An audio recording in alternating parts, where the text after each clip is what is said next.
नमस्कार, मैं हूं Amod Srivastava. Amazing thought, amazing message, amazing information की दिशा में आज एक कदम और आगे। आज के इस चिंतन का विषय है श्रम एक वरदान। मानव जीवन का सबसे बड़ा आधार श्रम ही तो है। हमारी सबसे प्रधान आवश्यकताओं में भोजन, वस्त्र, निवास स्थान की पूर्ति किसी न किसी के श्रम के द्वारा ही होती है। अन्न के मिल जाने पर उसको खाने के लायक रोटी के रूप में परिवर्तित करने में भी कुछ न कुछ श्रम अवश्य ही करना पड़ता है,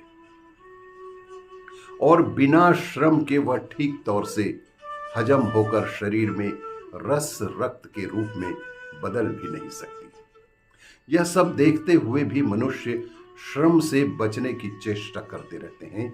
इसके लिए वे अपना कार्यभार दूसरों पर लादने की कोशिश ही नहीं करते, वरन तरह तरह के आविष्कार करके यंत्र बनाकर भी अपने हाथ पैरों का कार्य उनसे पूरा कराने का प्रयत्न करते हैं।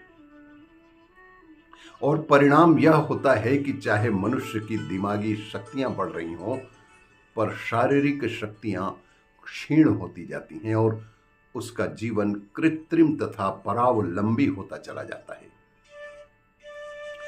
चाहे नकली बातों को महत्व देने वाले और विचार शून्य इन बातों में भी गौरव और शान समझते हों, पर जीवन संघर्ष में इसके कारण विपत्तियां ही सहन करनी पड़ती हैं। इस संबंध में एक लेखक ने बहुत ठीक कहा है, पता नहीं कहां से यह गलत ख्याल लोगों में आ गया कि परिश्रम से बचने में कोई सुख है। परिश्रम करने से कुछ थकावट आती है, पर श्रम ना करने से तो शक्ति का स्रोत ही सूख जाता है। मेरी समझ से तो बेकार रहने से अधिक श्रम साध्य और कोई कार्य नहीं है। कुछ काम न करना मानो जीते जी मर जाने जैसा ही है। परिश्रम जीवन का आधार है। परिश्रम हमारे लिए एक वरदान है। यह वह चीज है जो हर मानव को विरासत में मिली है। शुरू से वह शरीर से काम लेना चाहता है। इसी काम लेने के कारण उसका शरीर बढ़ता और पुष्ट होता है। शारीरिक श्रम जीवन की प्रथम पूंजी है। इसीलिए शरीर से काम लेना हमारा पहला कर्तव्य भी है।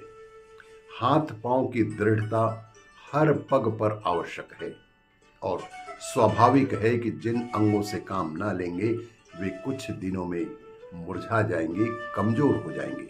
अभ्यास और श्रम से ही वे पुष्ट रह सकते हैं और अपना काम तत्परता पूर्वक और योग्यता पूर्वक करने में योग्य बन सकते हैं। आपको ये मेरा वीडियो अच्छा लगे तो लाइक करें, शेयर करें और सब्सक्राइब अवश्य करें। धन्यवाद।